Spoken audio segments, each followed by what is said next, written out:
Okay, so the way that this podcast starts, it's called the Big Questions Podcast. And the biggest question of all, in my personal experience, is the one that I will ask you now. Who are you? Uh, Good question. I'm Joanna Clark. I've been around for 84 years and served in the military in military reserve for 22 of those years. And since then, I've been involved in HIV and AIDS with the AIDS Education Global Information System, which started as an accident, more or less, when I made vows to become a sister, and my father asked me to leave. He wanted nothing to do with organized religion.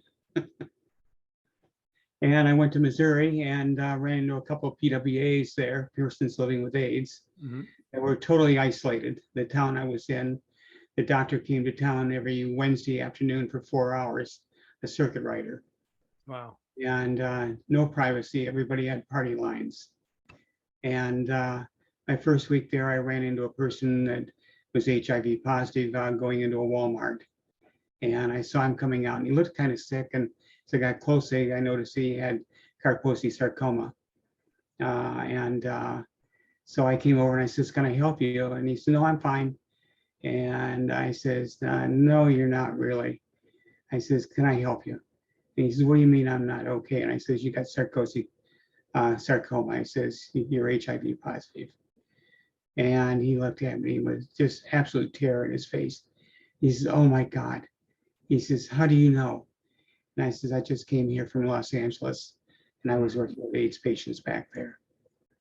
And he calmed down a little bit. And I told him where I was living at the time, and he was welcome to come out at any time if he wanted to talk, because I knew there was no privacy on the phone lines. I says, "Just come on out and I'll be happy to talk to you and help you out any way I can." And I never saw him again. But then a couple of weeks later, I ran into another person who was HIV positive that lived in a neighboring town. And so I decided there's got to be something I can do to help him, because there was no privacy back there. And at that time, the internet hadn't come along. It was just electronic bulletin boards. And so I packed up and I came back to California. Neighbors had contacted me and says, "Your parents need you," because they were both legally blind. And so I came back and told my dad I was back to stay, and he was going to have to learn to live with it, but I knew he needed me. And he says, "Well, we'll learn to live with it." And so I started electronic bulletin board, and next thing I knew, a friend put me in contact with FidoNet, which was the predecessor to the internet, but we used electronic bulletin boards. And it was named after his dog, Fido. Yeah. And there was 66,000 bulletin boards worldwide. Wow. And so after 11 o'clock at night, a bulletin board in Las Vegas would dial into me and pick up my day's catch of information and then pass it on to the next bulletin board. Oh, wow. And it would slowly work its way around the world. That's and incredible. Then I started getting calls from Sydney, Australia saying, "Can we call you direct?" And I says, "It's your nickel." And I'm on 24 hours a day here. So feel free to call whenever you want to. And I started, and the internet came along, and next thing I knew, I got a call from Sandal Communications in New York, and they wanted to know if I'd take money from a pharmaceutical. And I said, "It all depends." And I told them my conditions, and they says, "I think they can live with that. Can they give you a call?" And I says, "Yes." And so the next afternoon, I got a call, and it was from Tom Sawyer, of all names. And his boss was Ian Wendt. And I thought to myself, this has got to be a joke. So just for the people from my generation, who's Tom Sawyer? I know the name, but I'm not remembering. That was a book, Tom Okay. Sawyer. Oh, I see. I see. That's why you thought it was a prank. Yeah. Okay. Thought maybe it was like a TV host or something. Yeah. So anyways, they asked if they could come out and talk to me. And I says, yes. I says, where are you coming from? It says, we're coming from Ohio, and we'll be at the Orange County Airport tomorrow morning about 10 o'clock, and we should be down to your place by 10:30, 11. And sure enough, they were. Moves And, quickly.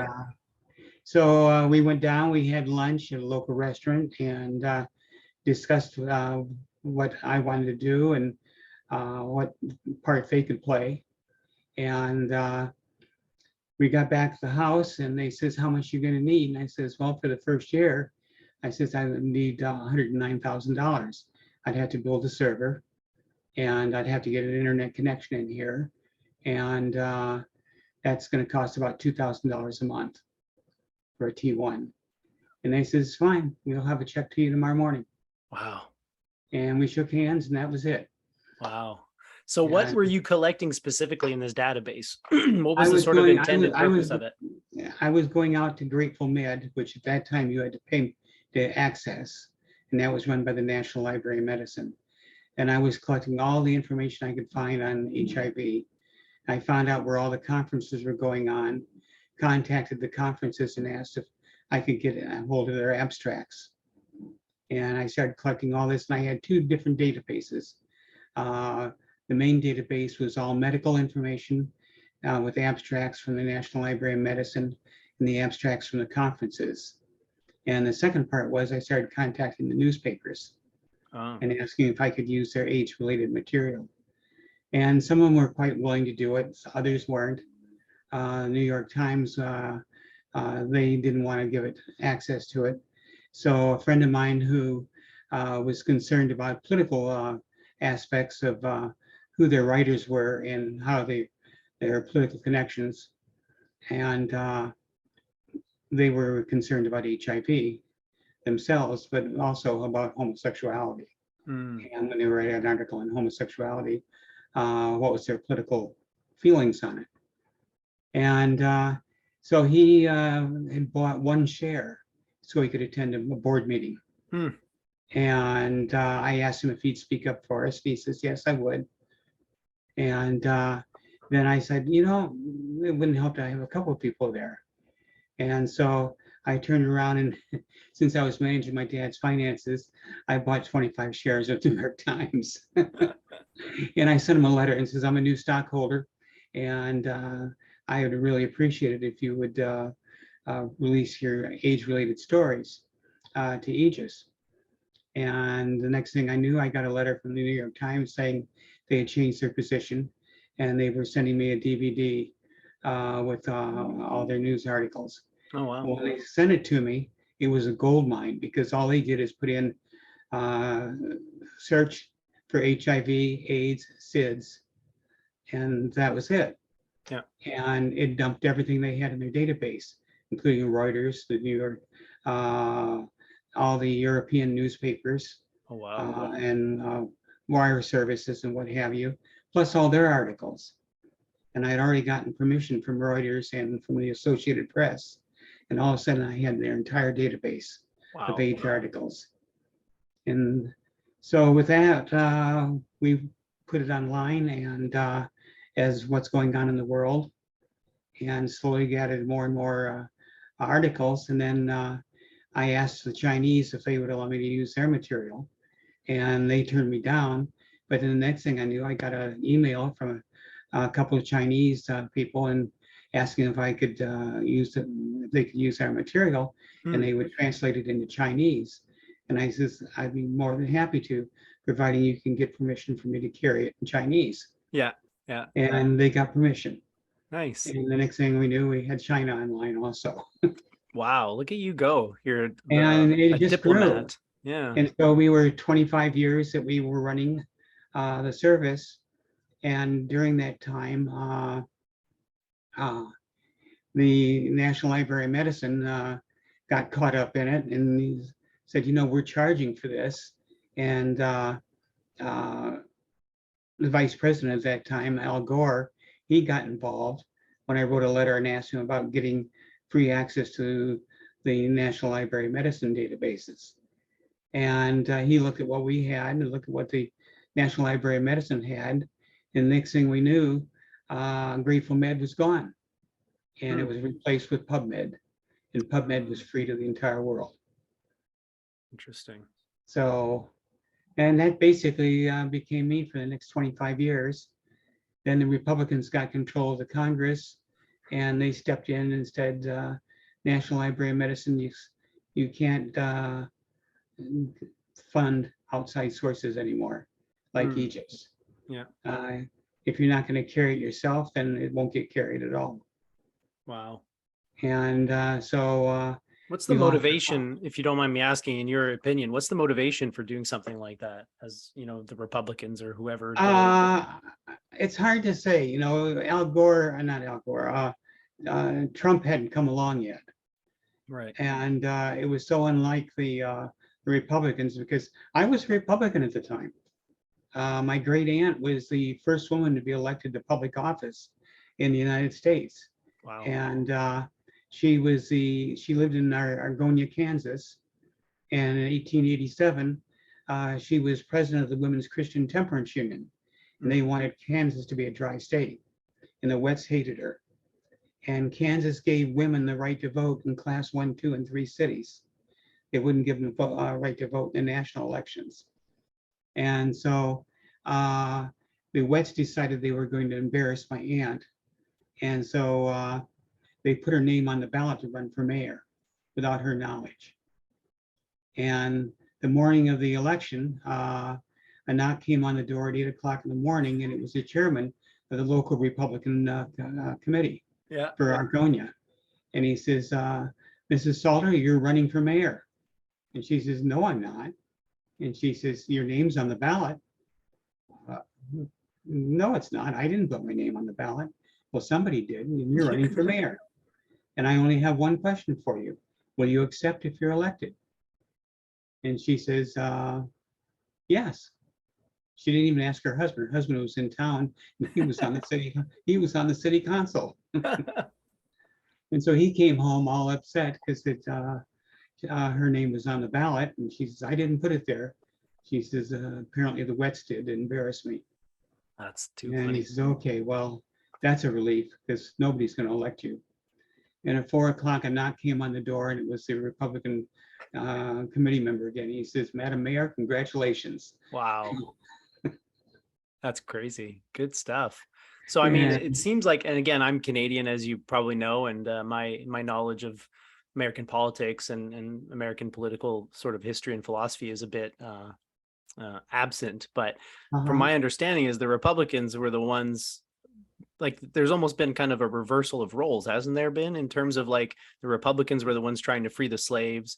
Yes, and they were the the more Republicans, the good guys. But And the well, in Democrats, that the bad guys. context, yeah.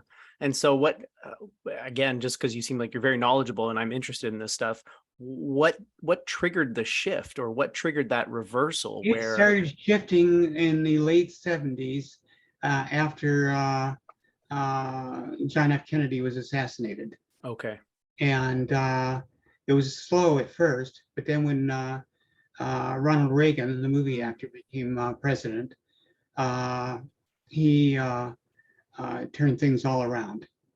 And the Republican Party then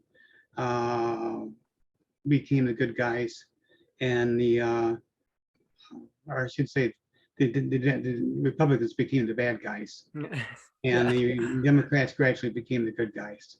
yeah, Reagan triggered the war on drugs and a lot of policies that were obviously targeting minorities and things of that nature, right? The crazy thing is when he was governor, I was on Kwajalein at the time, involved in the Safeguard Sprint anti-ballistic missile program, and I was a project coordinator down there. And we all got letters one day on that we were going to be sued by the state of California because we were California residents and we weren't paying our California taxes. Well, a few of us lived in California, had residences there, but the bottom line was it's because we were working outside of the country for 18 months or longer, we didn't have to pay any state or federal tax. And so everybody went down there for a minimum of 18 months. Yeah. And it was franchise tax board here in California that had been ordered to come after us because we live in California. We had a California address. It was APO, Army Post Office, San Francisco, 96555, which is Kwajalein Atoll, Marshall Islands. Yeah, right. Yeah. So you weren't even on the continental US at all. No. And so we knew it, this guy was going to be a bad guy Yeah. from the word go. And of course, he lost his battle with us. And then, of course, the next thing we know, he got elected president. And with that, I became a Democrat. There you go. That's the shift. Well, thanks for breaking that down for me. I mean, again, I was passingly familiar with some of that stuff, but yeah, I've always heard that there's been kind of a reversal of identities in the political spectrum there, and it's completely. Kind of interesting. And then it got really, really bad when Trump got elected. And even though he didn't win this election, he lost by margin. He told the big lie, and he continues to tell the big lie. That he actually won that lie. Yeah, he keeps saying that he won and he was cheated. The Democrats cheated, and he's really the president. Do you think people actually? I mean, I know his supporters believe that, but do you think that I would say that there's at least I would say at least 1 million people. Wow. That supported and bought into it. Yeah, and I mean, because if I recall, the Republicans didn't back him. A lot of Republican politicians and individuals were saying how no, everything was above board. There was no fraud. There was no election fraud. Mm-hmm. So even the people supposedly on his side were not backing up his story, which to me is damning. The courts are the ones that went out when they sued, and the court ruled that there was no fraud. It was a fair election. And a few of the Republicans, only 2 Republicans have been very outspoken on. That's Liz Cheney and Zingerner, from Illinois. And they, of course, are on the committee that's investigating January 6th. Right. And but the rest of the Republicans are diehard right behind Mitch McConnell that Trump is the president as far as they're concerned. You know what it is? It's a lack of principles, right? It's like they'll say and do whatever in order to benefit themselves. There's no principles. There's no values underneath it. It's just self-preservation and self-aggrandization or whatever you want to call it. And that's the part that chafes me, because it's like, at least if you were sticking to your principles, even if I don't agree with your principles, I can respect that you are a person of principle and that you're sticking to those principles. But and it's not just the Republicans. I mean, in Canada, in the US, it seems like it's on both sides. The political parties are all kind of like this, but they're all about themselves and supporting themselves and looking after themselves. And if that happens to align with your interests or my interests, it's just a bonus. It's not intentional. You know what I mean? It's just an accident that it benefits us sometimes. But it's crazy to me, because they always talk about, there's this weird thing going on. And I think this is an interesting subject for us as well, because you became a nun. Is that correct? No, and I'm a nun. I was a sister. A sister. Okay. Thank you. There is a difference. Yes. No, that's why I wasn't sure which term to use. So I mean, obviously you must have a pretty deep background in Christianity of some kind. I did have. I'm an agnostic now. Right. But you're familiar with the New Testament and what Jesus taught and the Gospels. And so when you take that as a non-Christian, I read that and I read what Jesus taught and I think, wow, that's amazing. And then I look at what mainstream Christianity is saying and doing in the US, and I think it's almost like they took Jesus's teachings and did the opposite. And then they're saying, we're Christians. It's like, but you're doing the opposite of what Jesus taught. Right now, we've got a movement here. It's the Christian nationalists. Yeah. And they're arguing, and their position is America was created on Christian principles. Well, the founding fathers were deists. Separation of church and state was right in there. Very emphatic separation of church and state. Yeah. It's cherry picking, right? Whether it's the Bible or the Constitution, it seems like there's people who just cherry pick, again, to their benefit. It has nothing to do with principles. It has to do with, what do I want and can I justify it somehow? Yeah. And I quote often on Facebook. I will quote the Bible. Yeah. I'll say, because if we were truly a Christian nation, there wouldn't be any homelessness. There wouldn't be racism, because Very true. Jesus made it very clear. 2 commandments, Matthew 22, 37 through 40. Love God with all your heart, mind, body, and soul, and love thy neighbor as thyself. Yep. He didn't say love thy neighbor as thyself, except. Yeah. Did I stutter? Yeah. Yeah. Pretty clear, unambiguous, right? Very ambiguous. Yeah. And then he closed it with, this replaces all the prophets and the laws. Yeah. Top priority, folks. This is it Mhm. right here. And yeah, I mean, it seems like you say, either it's completely devoid or missing from the sort of mainstream Christianity, or Yeah. they only apply it to their fellow Christians. They Mhm. don't, you know what I mean? They don't think about, well, a Muslim person or a Buddhist Yeah. or an atheist, right? That's everybody. It's not just the people that Mhm. agree with you. It's love your neighbor. It doesn't, like you said, full stop, right? So Yeah. the other one that I And like to bring up is the idea that a camel has a better chance of passing through the eye of a needle than a rich man getting into heaven. That's another one that Mhm. he said that I always kind of jazzes me up, because it's like, look at this, like mega pastors and like, billionaire pastors, mega churches. It's like, Mhm. guys reading the same book. Yeah. Yeah. So how did They- you get into, how did life lead you to become a sister? Well, when I was 8 years old, we lived in a Catholic neighborhood, and on our street there was only 2 Protestant families. Our neighbors right next to us, and then on the next street over there was 1 or 2 families that were Protestant. Everyone else was Catholic. Okay. And Mom and Dad decided that, well, I needed to have a little bit of religious training, so they didn't like to go to church and get involved. So they said, you can go to church with the neighbors. So I went over to the neighbors with the Donahues, who were Catholic, Mhm. and I started going to mass with them. And wore a scapular around my neck at that time, the whole kit and caboodle. And then one Sunday after mass, when I came home, the convent was right across the street. And I spent a lot of time going over and sitting on the porch with the sisters over there, and who were taught school there in the local Catholic school, which was across the street because of the church. And I came up, and Mom and Dad were standing there talking to the Donahues, who I would go to church with. And they says, well, how was it today? And I says, oh, it was great, Mom and Dad. And when I grow up, I'm going to be a sister.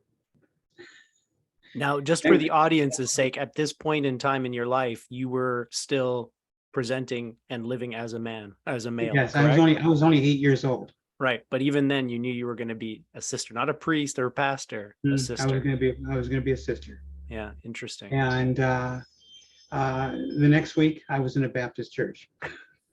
They shipped you off to the Baptist church, eh?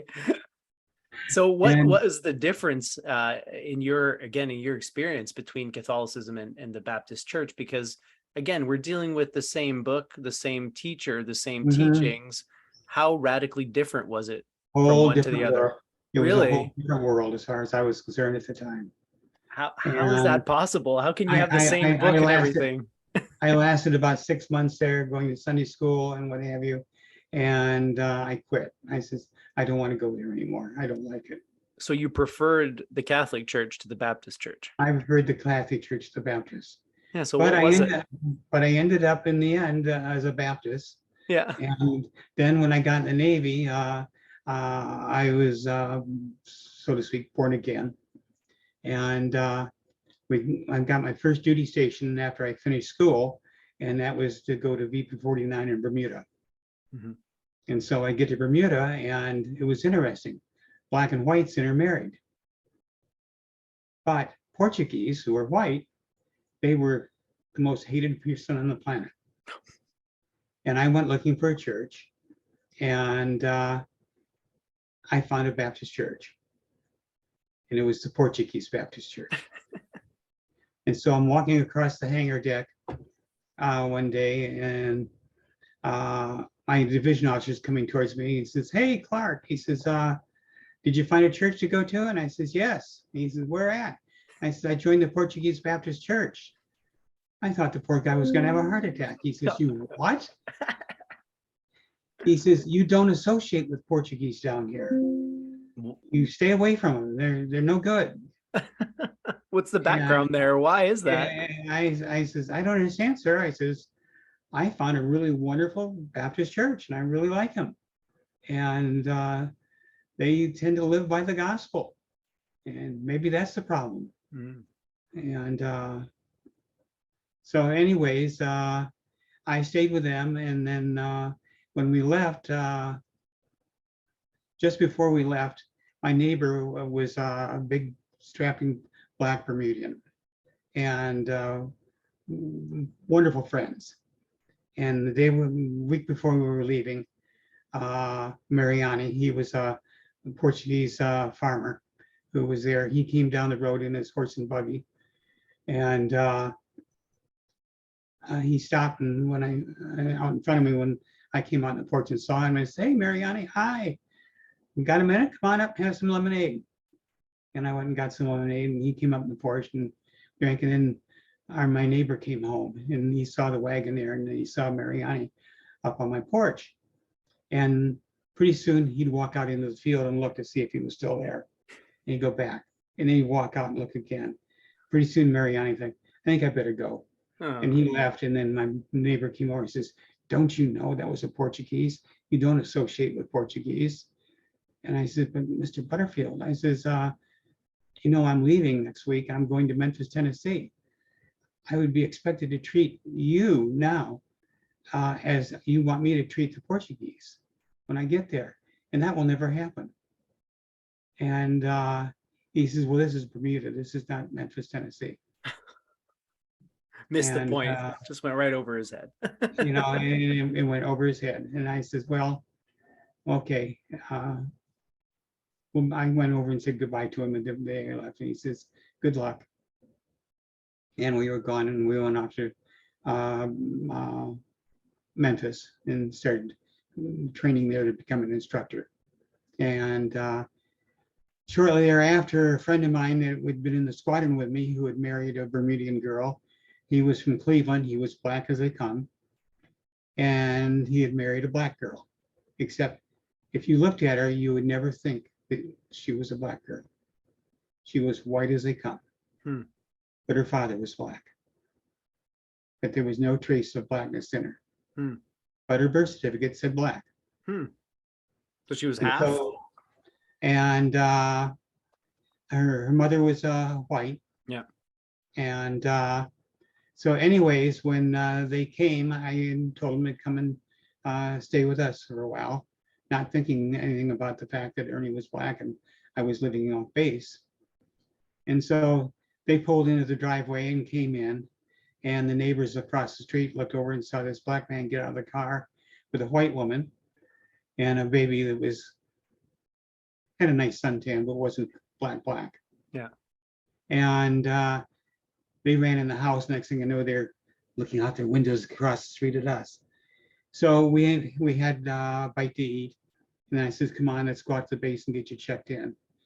When we got out to the base, and the division officer there, he thought that May was my wife. And so he asked Ernie, he says, "Are you married?" He said, "Yes, this is my wife here." And he looked over and he says, "What stupid blah, blah, blah gave you orders here with a white woman? This is the South." He says, "Where are you staying at?" And I says, "They were going to stay with me." He goes, where do you live?" I says, "I live in Millington." He says, "No." He says, "They're not going to stay with you. They'll burn your house down with you in it." Wow. And so we're going to have to get you base housing, and there's no base housing available right now for enlisted personnel. But you can't stay off base. You can't go to a motel because they won't accept you. Jeez. What year was this approximately? What timeline? This was 1962. Yeah, okay. The civil rights movement hadn't come along yet. Yeah. Wow. And they were just now starting to desegregate the schools. Mhm. Uh, So it was a and time of great tension, racial tension. yes, and Yeah, great racial tension. yeah. And so it ended up that they found housing for Ernie and his wife on the base. Oh, good. He stayed in the visiting admiral's quarters for a couple of weeks. Yeah, they obviously Before, wanted to get them set up. They realized it wouldn't have been safe for them yeah, outside, right? and they also made it very clear that if you're going to go into town, you don't go together. Hmm. And if you do go together, you make sure that you're accompanied by at least 3 or 4 other military families Wow. that will uh, be able to help protect you. Yeah. What a And terrible shame. so they were there for 3 years. And they lived on base, and very seldom did they ever go off base. Yeah. Well, I can And imagine. it was horrible. Yeah.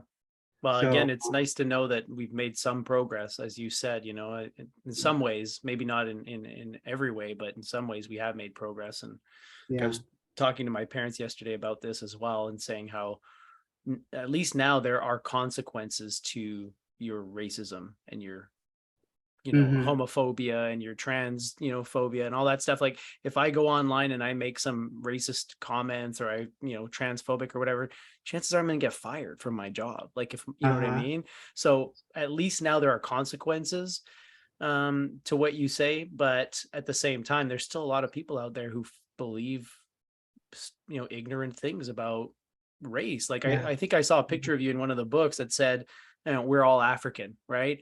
And I think at the end of your piece in one of the anthologies that I was reading, you were saying how there's just one race, the human race. And hmm, it's like, how long is it going to take us to get that in our thick fucking skulls, Joanna? Because it yeah. seems like a lot of the world's problems would be solved if we realize we're all brothers and sisters. We've got to teach it in the school, Hmm.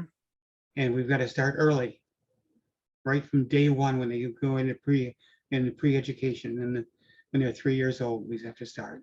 Yeah. And unfortunately, what's happening right now is that they're dividing the schools up, and they're saying you can't teach this in school.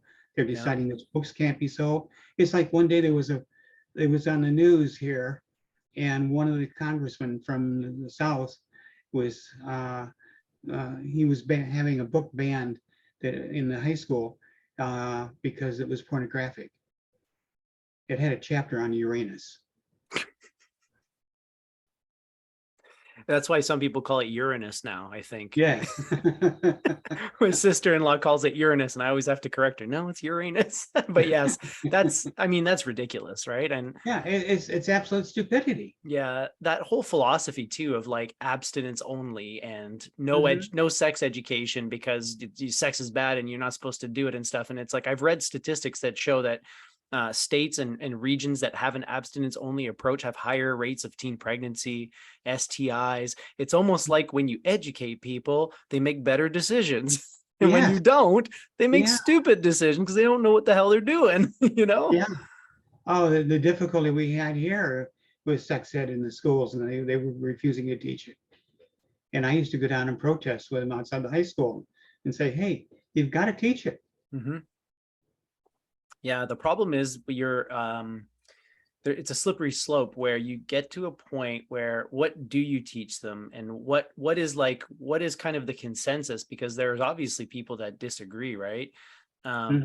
With what you and I would consider to be just basic facts about biology, human biology and Yeah. sexuality, right? But so when you're a parent of a child and you have a different view from what the school is teaching, that creates problems, right? And Hmm. it's like, is the school allowed to say what's true about this kind of stuff? You know what I mean? Like it's I don't know, I'm happy I'm not making those decisions, because it seems Yeah. like a really slippery slope to me. Well, it's the craziness. It's like anything that is different that you don't understand is going to be a sin. Mm, And it's like uh, we all came out of Africa, hmm. and I'm just slightly under 1%, like 0.99% Yep. African Hmm. uh, in me. So I know that I originated from Africa because I've got mitochondrial Eve in me. Yeah. Uh, but the thing is we came out of Africa, and we gradually turned white. Well, why did we turn white? because it was a lower level of UV radiation reaching the ground in the northern hemisphere, Yeah. and then there was in the southern hemisphere. Yeah. And so the black people evolved to black skin, natural sunscreen. Yeah. Yeah. And And I also understand that the people that migrated out of Africa also, like people of our genetic background, say European descent, let's say, we have 2 to 4% Neanderthal DNA as well. So we're kind of like a hybrid, which could also contribute to why we are paler and have different sort of facial structures. You know what I mean? But yeah, the idea that like, you know, like white supremacists put forth this idea of white purity, like white people are pure. It's like, no, you're a mixed breed, my friend. You have Neanderthal in you. You're not pure at all. I'm 2.9% Neanderthal. Yeah. So isn't that incredible? We're all mixed together, you know? My caretaker here, who is Hispanic, she's 22% Peruvian. She's 3.5% Denisovan. Oh yeah, there you go. And she's 2.2% Neanderthal. Wow. And she's 38% European Mediterranean. Yeah. We're all just mixed up, right? There's no, and even, I mean, again, to take it to another level, when you think about a human being, you think of yourself as an individual, but you're an individual that's made up of millions and billions of other life forms. Bacteria, fungi, viruses. There's more non-human material in you than there is human material. So it's like, you know, it gets really tricky when you're trying to talk about race. Even the human race is kind of like, what is that? It's just an extension of life, you know? It's just another form. Then the difference is 50,000 years ago, we developed blue eyes. What did we do with blue-eyed people initially? We burned them at the stake. Probably, yeah. Left-handed people? Yeah. Until recently, into the 40s, we beat the living daylights out of them if they picked up and did anything in their left. Yeah, and if you had kids that were left-handed, you would break them of that and you'd try to make them right-handed. Yeah, it's interesting. What's your view on this? Why are we so fearful of the unknown as a species, as human beings? What is it about the unknown that frightens us and turns us to anger and hatred, you know, as a response to that fear? I don't know. I wish I had an answer for that, and I don't. I think part of it it's indoctrinated into us early on. Probably started around the Spanish Inquisition, because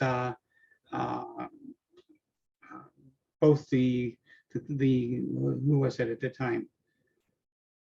King Ferdinand, I think, was for the king at the time, and the queen was started with a C. I can't remember her name. Anyways, they brought in other things besides just the race. They brought in the races of black and white being different. What have you, and white was superior. Yeah. But from that point, it was just we're indoctrinated. Yeah. And our parents learned it, and it's like on my mother's side of the family, all the women were left-handed. Going back, I don't know how many generations that they've gone back and found it. All the women were left-handed. I was the first left-handed male in our family. And I also turned out to be transgendered. Yeah, so now you're keeping the record straight. It's all women still. Yes, absolutely. Yeah. That's so interesting. So anyways, I mean, but when I went to school, every morning I'd pick up my pencil in my hand in class, and the teacher would come by with a ruler and slap me on the hand and say, you use your right hand.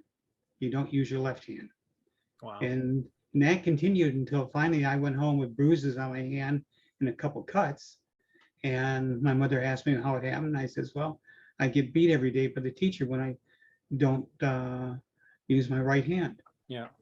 And so my grandmother and my mother both went down to the school and let them know that if they touched me one more time with a ruler on my left hand, they were going to have a lawsuit. Oh, okay. Yeah. And they put a stop to it.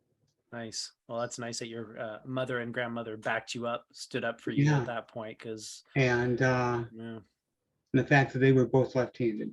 Yeah, that helps, right? They But, probably went through similar things growing up. but on the other hand, I had the no choice to be able to tell the teachers, as at least the teacher, I'm the only one in the classroom here that's in the right mind. Yeah. Wow. That didn't go over well with her.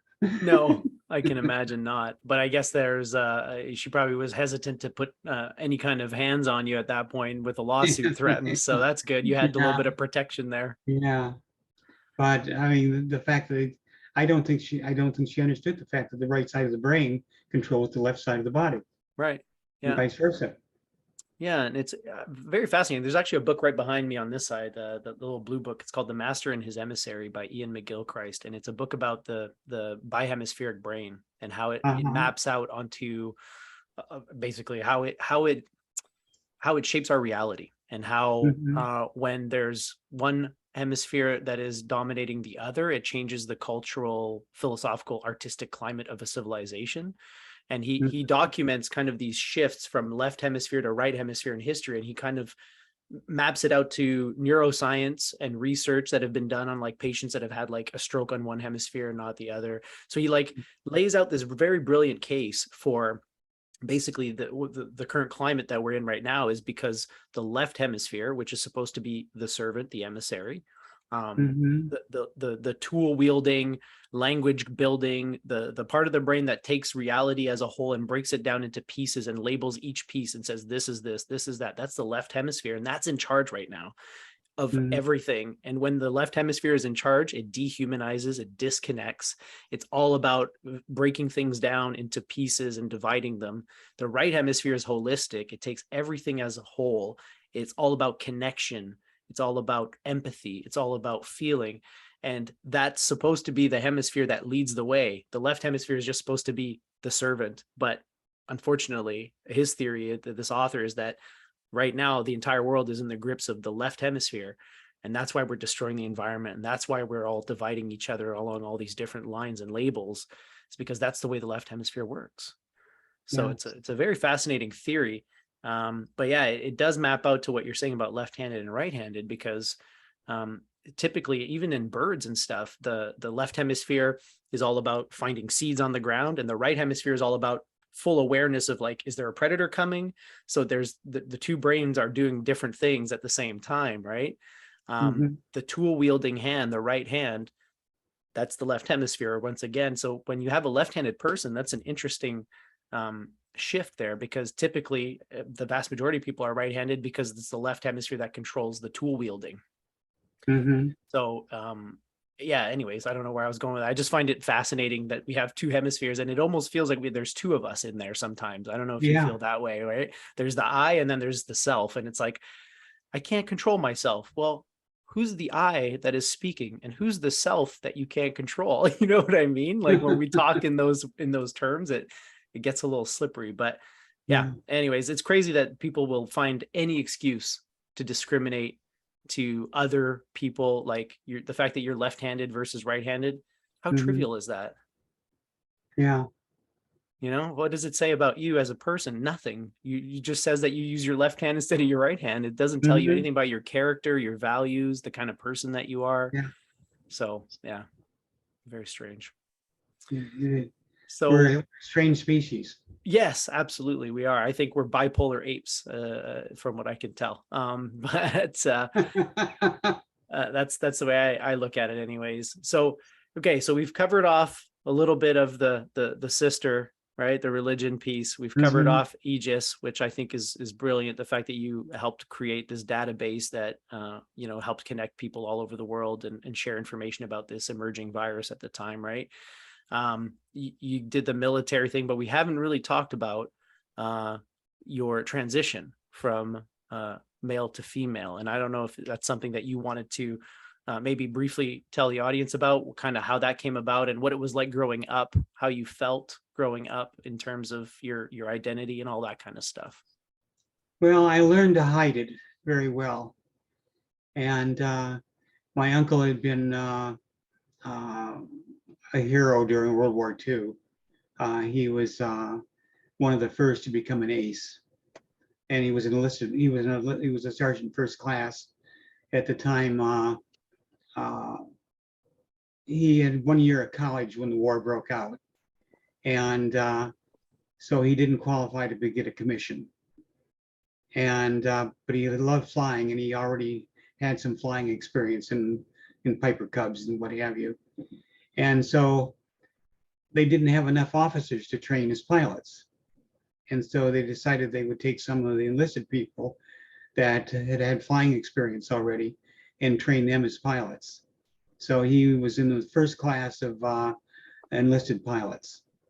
And they taught him how to fly the P-38.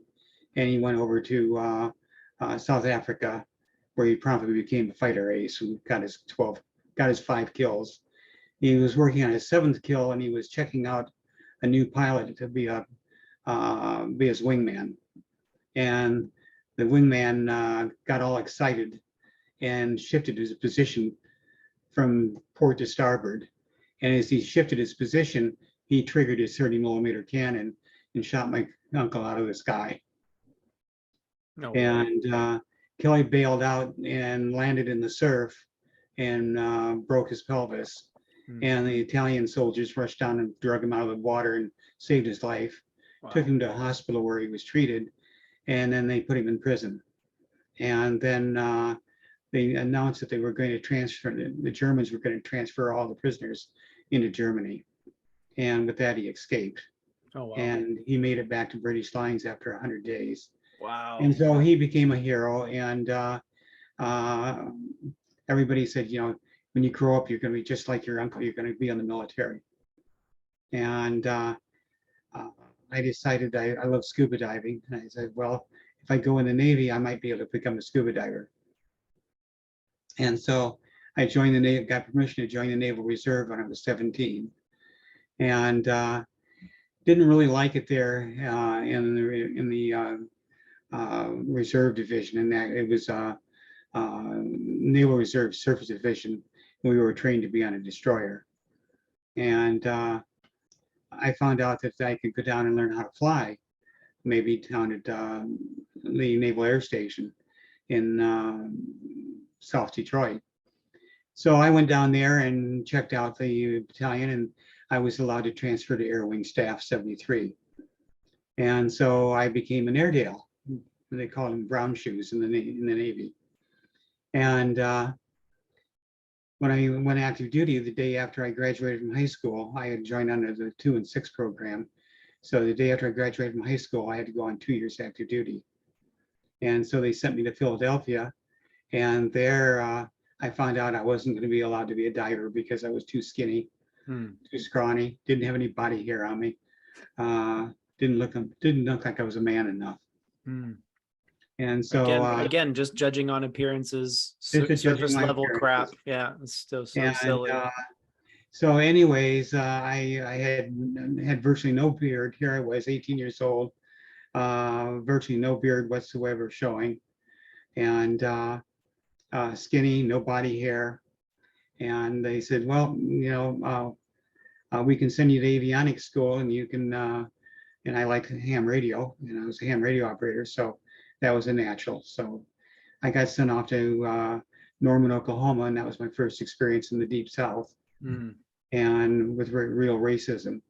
Yeah. And I was there for 9 weeks and got to meet my aunt while I was there. She lived there in board and care, and spent all my time with her, and missed out on having a chance to really learn some history.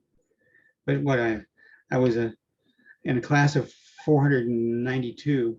I graduated 491 in my class. I almost didn't graduate high school.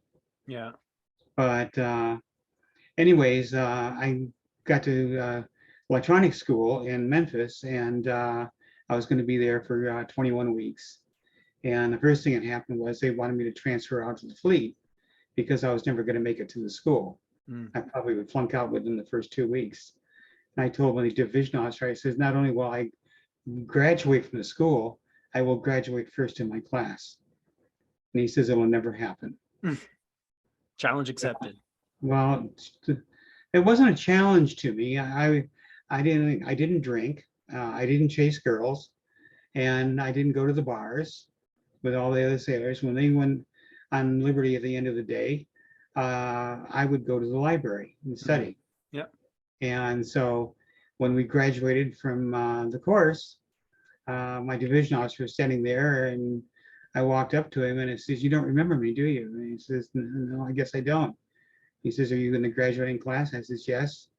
I says, "You tried to get me to drop out of my first week here, saying I would never graduate from school, and because of my high school education and or lack thereof, you might say." Mm-hmm.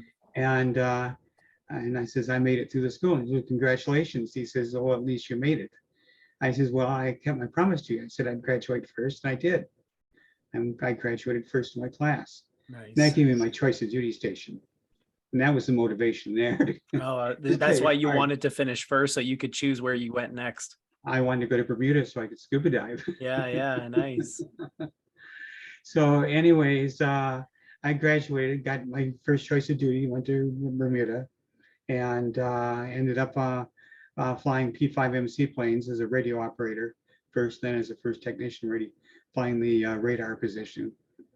And was there for almost 3 years when I finished up my tour, and I got orders to go. I made second class petty officer, and I got orders to go to school and become a teacher. Nice. And so I packed up and went back to Memphis, Tennessee, and spent I was going to spend 3 years there, and I ended up spending 5.5 years teaching both in the A school, which is basic electronics, and then I went over to the B school and taught advanced electronics. Nice. And so anyways, then from there, I went to VP6 in Barbers Point, Hawaii, and was there for 3 years. And that got me up to 1969 when I got out. And I would have stayed in for 20 by that time. Yeah. Because I had 12 years active duty. But I had two lucky moments. In my book, it says a challenged life. In that we had a flight going to, it was going to go to, Glenview, Illinois first, and drop off anybody who wanted to go there. Then it was going to drop off at Selfridge Air Force Base, anybody who wanted to go to Michigan. And then it was going to Floyd Bennett Field over the 4th of July weekend.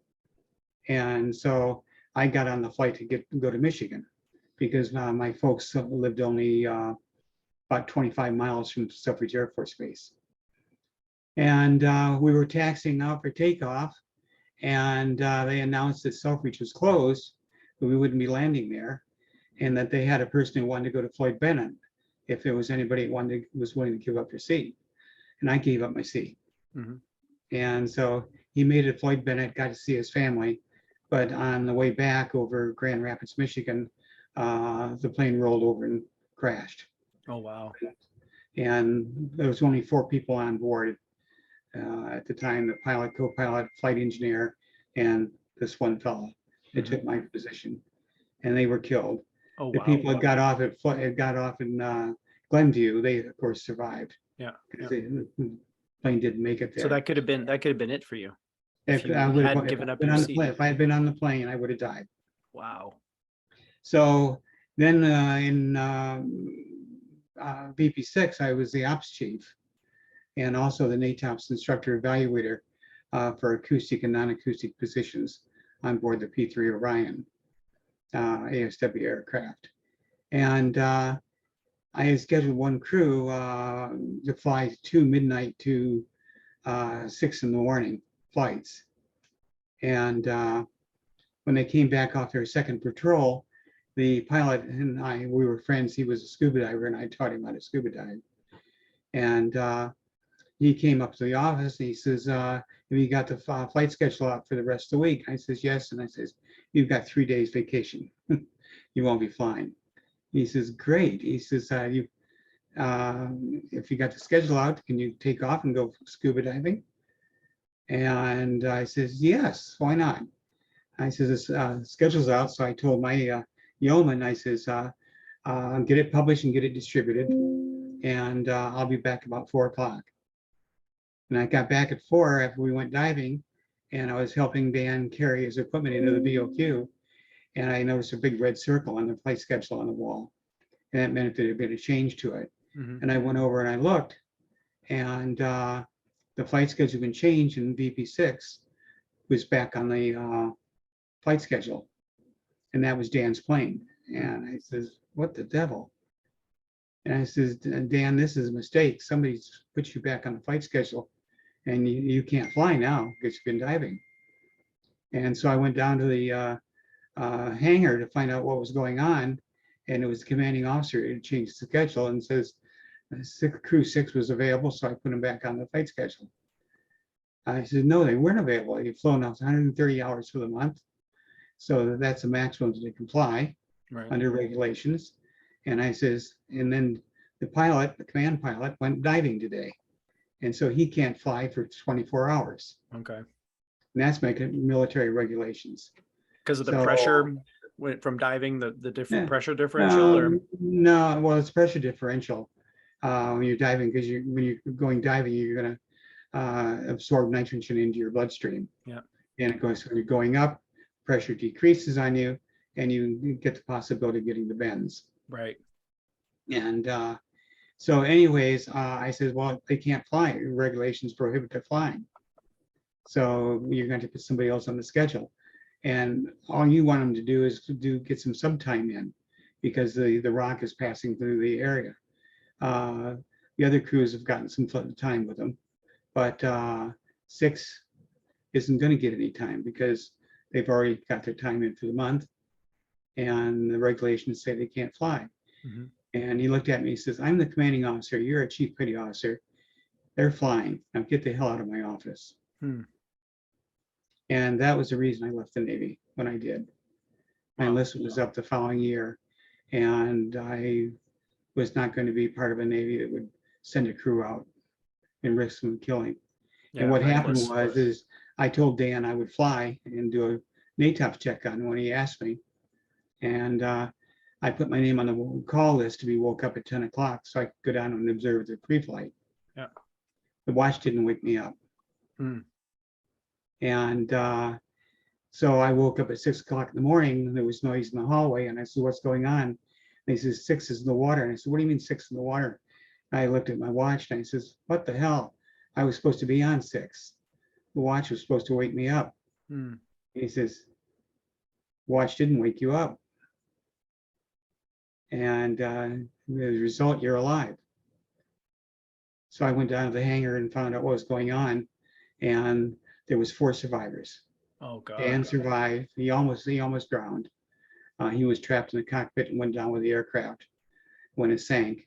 But because he was a diver, he didn't panic, and he got himself untangled and got out and swam to the surface. Wow. Got some pretty bad burns from the fire on the surface, and but he survived. And the radio operator survived, and the ECM operator survived, and the TACO survived, and that was it. The rest of everybody else was killed. So another close call. If I had been on the plane, I would have probably been standing behind the radar operator observing him, and in which case I would have been catapulted into the cockpit at 300 miles an hour. Yeah. And I would have died before we actually hit. Wow. So anyways, that was my second charmed life. Yeah, well, that'll give you a belief in a higher power if you don't already have it. Yeah. It's almost like something's looking out for you there. So anyways, I got out, and then I ended up becoming a sister. And after I had my surgery, yeah. So your whole military career and Navy career, you were a male. Is that correct? Yeah. Yes. Okay. And then when you got out of the Navy, that's when I got out of the Navy. I was in the Naval Reserve, and the Navy discharged me, gave me a convenience of the government discharge when they found out that I had changed my sex. Oh, right. Okay. Interesting. And They gave you the full boot at that point. and so I was out, but they gave me an honorable discharge, Yeah. Oh, that's good. just convenience of the government. And so anyways, I got out and I went to work for the county under the CETA program and had my surgery. And then when I came back from my surgery, I found out that I was no longer working for the county where I was at. I had been promoted to office supervisor across the street. So I went over there and became the office supervisor. And then one day this lieutenant colonel comes in and he wants to put up some recruiting posters to join the Army Reserve. And so I gave him permission. I walked him over to where he could put them up at. And he invited me to join. And I says, I'd love to join, but I'm not eligible. And he says, well, how old are you? And I said, I'm 35. And he says, well, you'd have to have, you're too old. So unless you had previous service. And I says, well, I had 12 years active and 4 years reserve in the Navy. And I was a chief petty officer. He said, well, then we can take you and we bring you in as a sergeant first class. I said, no, I'm not eligible. He said, well, why do you think you're not eligible? You got an honorable discharge, right? And I said, yes. And he says, but it was convenience of the government. He said, well, why was it convenience of the government? So I told him, I've been through sex reassignment. And he says, well, what difference does that make? You obviously can do the job. You're an office supervisor here. That's surprisingly progressive, don't you think? Yeah, it was very progressive. Yeah. He says, why don't you send me your DD-214? Let me look into it. And it just happened to be my DD-214 had been corrected and said that I'd served as a female. And so I sent it to him, and he asked me, he says, how do you get it changed? And I says, well, I had some help. I says, the Senator Hart from Michigan was a friend of my father's, and I wrote to him and asked him for help, and because the Navy had refused to change my DD-214. Mm-hmm. And so he called them and talked them into changing it. And later I found out, and I don't know if this is true or not, so I don't think I mentioned it in the book, but and because I couldn't prove, but the chief of staff for the senator said that, told my father at least, that when the Navy said no, that they would not change my records, Senator Hart responded to him and says, well, okay, when you change your records for this individual, I'll schedule your hearing for fundraising for your new aircraft carrier. Oh, look at that, pulling strings. And surprisingly, Christmas Eve of 74, my record came through. Nice. All changed. Wow. And new name and new gender. Wow. So whether that's what actually happened, I have no idea. Hart passed away, and so I was ever able to ask him, myself. Yeah. Well, I mean, whatever he did or whatever, happened. Well, whatever he did worked. Yeah, absolutely. And yeah. So it's great that people were willing to go to bat for you like that. So I went down and I enlisted, but I was honest. I filled out all the questions on the thing. Have you been known by any other names? Yes. And I put down what my male name had been.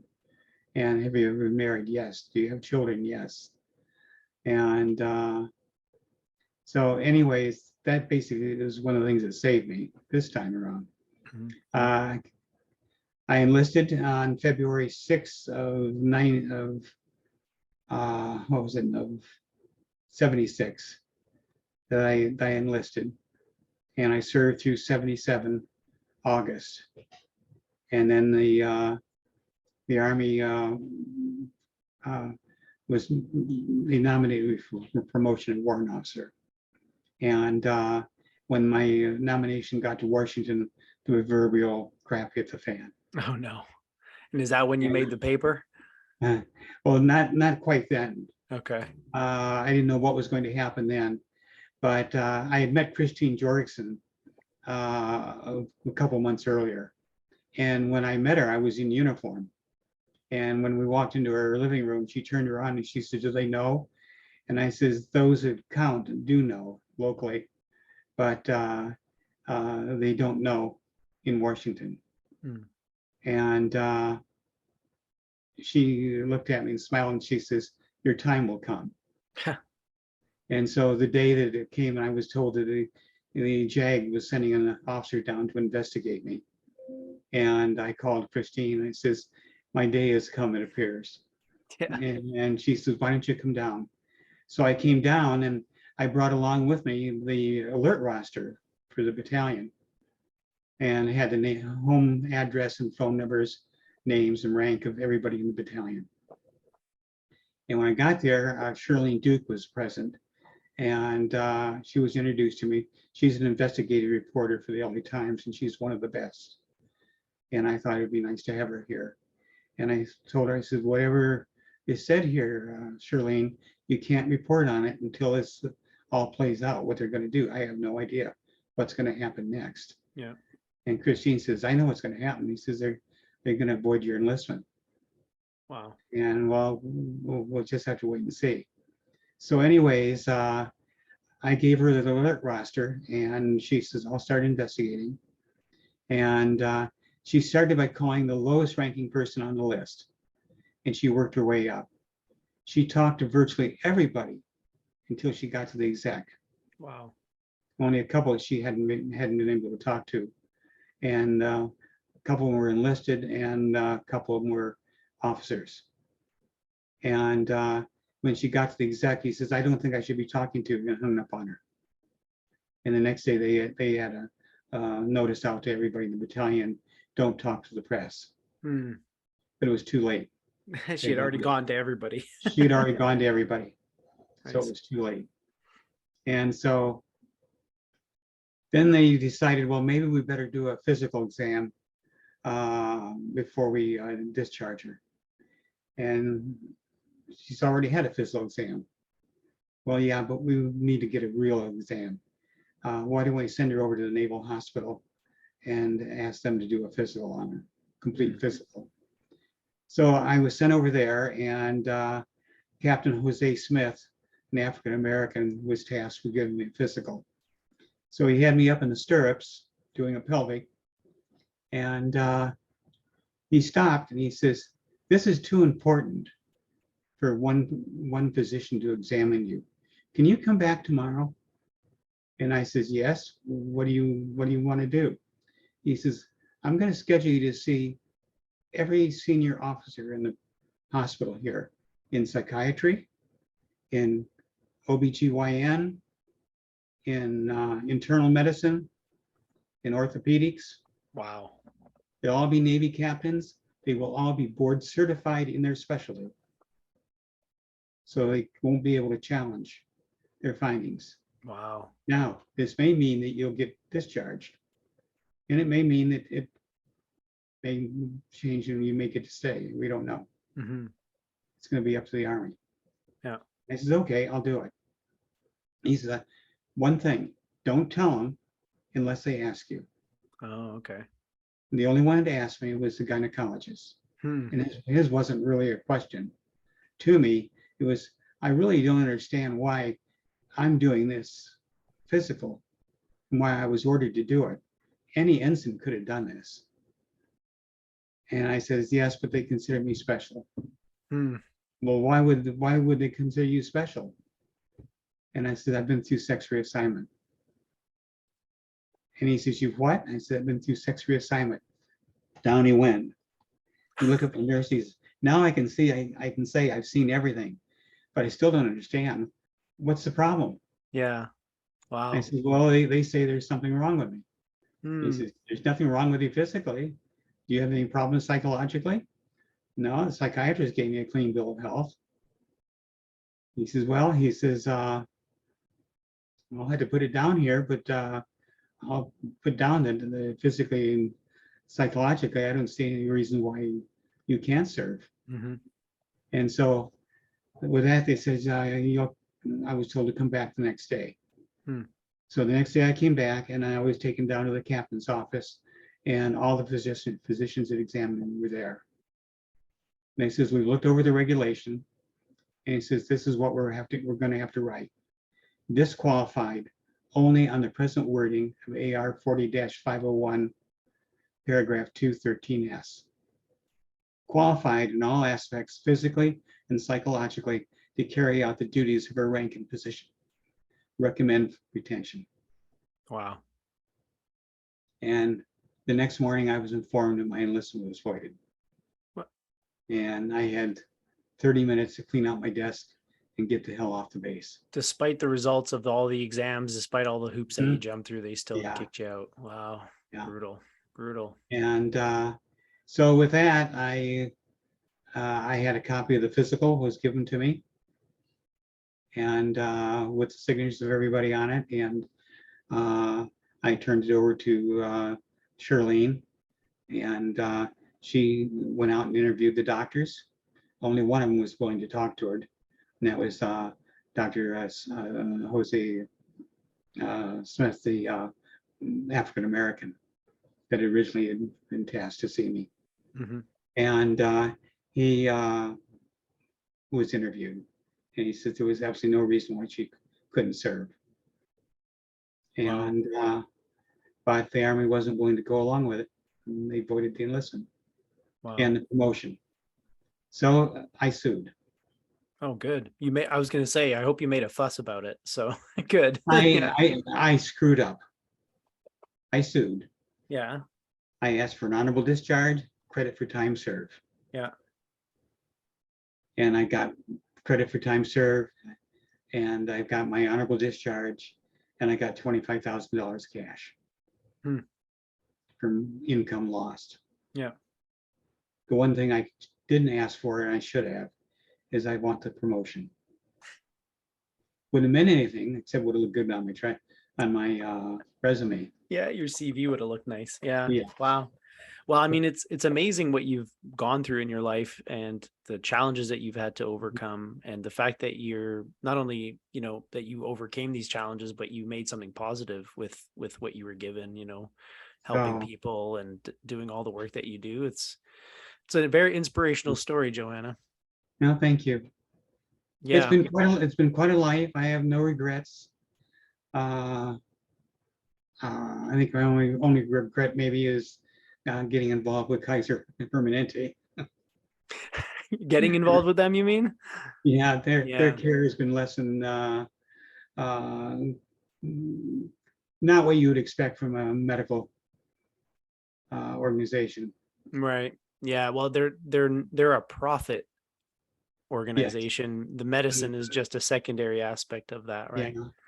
Yeah. Well, and that's I talked to Jude a couple of weeks back, and obviously he's quite involved with sort of like the medical side of things, and making sure that trans people have access to fair, comprehensive healthcare, from professionals who understand what they're dealing with and who are compassionate and not, going to just dismiss you. So, it's good that you folks are out here doing this work, and you've got so much life experience, not just as trans, but as human beings. You folks have amassed so much, and you're sharing it, and you're trying to do something good with it. And I'm just grateful that I had a chance to sit down with you and have this conversation, Joanna. So thank you very much. I'm glad I could talk to you. And I think what you're doing is wonderful also. Yeah, I just love having deep conversations with interesting people, and I just throw it up on the internet in case other people can benefit from it. And but for me, ultimately, this deep connection with people and learning to know people in different perspectives is the reward for doing this. So I'm just grateful to have the opportunity. The thing is finding a way to get it into the schools to where kids are taught early on what their parents weren't taught. Yeah. So they'd understand it. Yeah. We're all human. There's one race. God created us. Supposedly, if you go that far. One way or another. One way or another. Yeah. We didn't create ourselves. We didn't create ourselves. And the bottom line is we started out in Africa. That's been proven. We know why we developed a dark skin. But we are human, and we're all human. Yeah. And getting that across to people, so we stop treating people. There's different ethnicities, fine. But But in terms of race, there should be no racism. Shouldn't exist. No, I agree. It's born of ignorance. It's totally born out of ignorance. Yeah, and a lot of it comes back to that fear of the unknown, right? Because there's a gentleman by the name of, I think his name is Daryl Davis. He's a Black musician.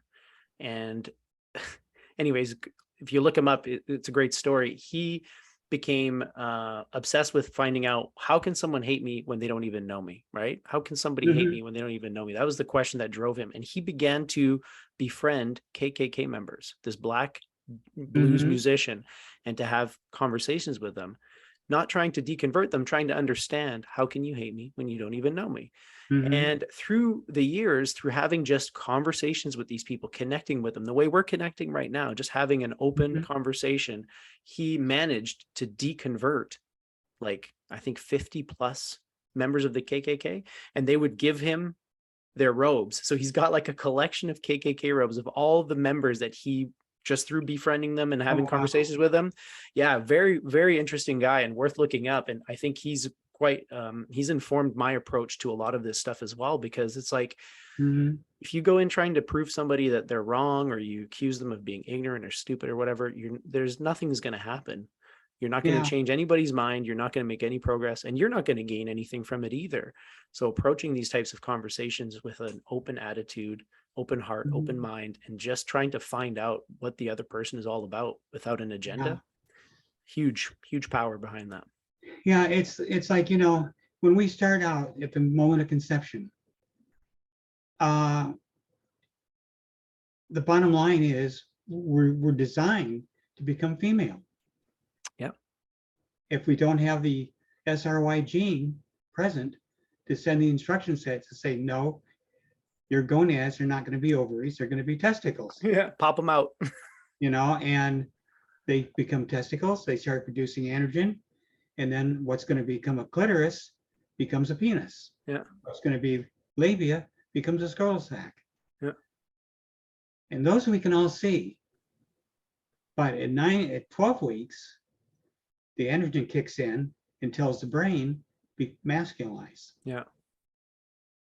Yeah, so we all start off as feminine, as female. Yeah. Yeah.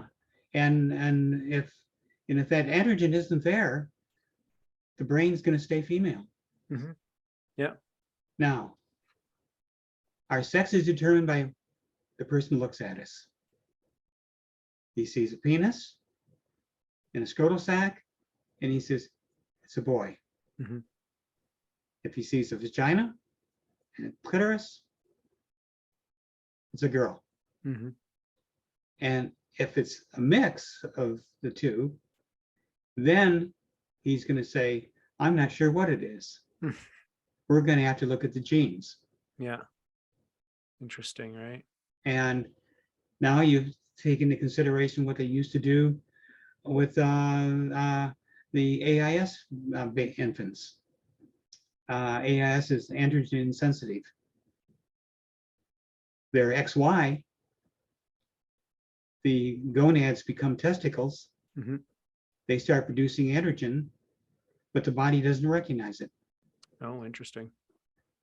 So the end result is they get a vagina, and they get they don't get a uterus, and they don't get fallopian tubes, and so the testes now are up in the abdomen, and they have no place to descend to.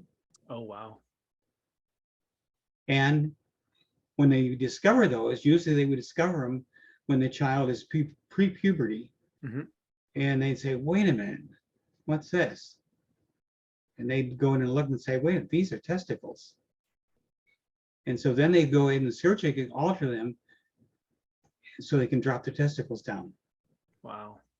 They'd make the scrotal sac out of the labia. No. Wow. And then they had a problem, because then now if they had to do a sex change on the person and change them back because the brain was female. Wow. But a lot of them go through life, and they if they don't discover the testicles, they'll end up eventually getting testicular cancer, as usually what the outcome is. Yeah. But in time, they realize you don't change the genitals and move the testes down. You just remove the testes. Hmm. Yeah. I mean, learning as you go, I guess, right? I mean, Yeah. this is stuff that, you know, we don't know what we don't know until we That encounter was it. So that was a doctor in Hawaii, and I forget his name. Jude yeah. knows his name. Oh yeah. But he's the doctor in Hawaii that was the one that figured it out and got them to stop doing it and Hmm. just remove the testes. Wow. And Fascinating. So so they didn't. complex, right? It's so Yeah, we are complex, it's and there's nuance. People trying to just make it black or white, you know, this or mhm, that. It's like there's such a huge range of yeah, expression, you know, human expression, and we should just celebrate it as long as it yeah, doesn't hurt anybody. We should just mhm, celebrate all the varieties, all the beautiful, you know, it's like the seasoning, right? It's the spice of yeah. life, right? I think it's amazing, and I personally just, yeah, I mean, it's silly to Has- me that people would hate Have because you it's ever different. seen what Agent Orange will do to genetics? I have not, no. Uh, do go out and do a Google search for Hmm. children of Agent Orange, Okay. and then select images. Oh, okay. Be- I don't know. Do I want to see this? It's like, Uh, yeah, you might want to see it, but okay. I'll tell you, Because you encountered Agent Orange in your yes, lifetime, didn't you? yes, Yeah. yeah. And we refuse to compensate the Vietnamese Mm. after we found out what it did. Oh my God. And some of the troops that came back that were exposed to it and got married and had children, their children were also disfigured. My goodness. What a And jeez. did you do it or not? Just now look at it? Yeah, I'm looking. Yeah, I'm looking at it. Unfortunately, that just breaks my heart to see that poor. Yeah. I mean, children, right? Defenseless, Mhm. innocent, But pure. but Jeez. the thing is, people have sympathy for those Hmm. when they see that. Yeah. Oh, that poor child. Yeah. But if that can happen to them, why can't the brain not differentiate properly in the right direction? Hmm. So you get a male to female, or you get a female to male. Right. I see what you're saying. Either Yeah. one. Where's the compassion for those types Yeah. of If situations? you Yeah. if you can see it visually, and where it's upsetting when you see it, Yeah. you'll have compassion. Yeah. Well, But it's if like you mental can't, illness too, right? I mean, the stigma around mental illness, the fact that so many mhm, people historically never talked about it is because it's invisible. You don't see it on a yeah, person, right? And so mhm, it's the same idea. It just, same thing. yeah. Well, Yeah. I think things are changing. And again, Joanna, I think by having these types of conversations, putting them out there, even if only one person watches it and learns something new, I Mhm. think this is how we make a difference. And so, Yeah. you know, once again, I want to thank you for taking time out of your day to chat with me. And it was a very enlightening conversation. Really Thank appreciate you. it. I enjoyed it. Yeah. Well, I will send you a link, and I will also include a link in the description of your book before my warranty runs out. Oh, I Which appreciate that. of course. Yeah. Yeah. Definitely. I Have always you want to promote your works. have you seen Diane's book yet? The Did you, compendium. yeah, the compendium. I spoke to Diane last week, and yes, I was. That's quite an amazing feat as well. That whole compendium of, you know, the research that went into it and the amount of work that went into it is pretty incredible. She did an amazing job. And you did too, right? You were Yeah. the original, I think, author, right? And then she just Well, updated I what was you the had original created. author. I was the original author of Legal Aspects. Yes, right. Yeah. Yeah, And yeah. the big edition of it was done in 1990, Hmm. and when I was Sister Mary Elizabeth, Yeah. and it was published by IFGE, and it's no longer available. You can get it on. I found it on recently on Amazon, Oh yeah. and it was through a used book dealer, Yeah. and they wanted something like $300 for it. Oh wow. Yeah. Well, I'll plug the compendium as well, because I think Yeah. again it's such a valuable resource for anybody going through transition or any of the challenges that come with it. Mhm. So thanks for bringing that back as well. Yeah. Yeah.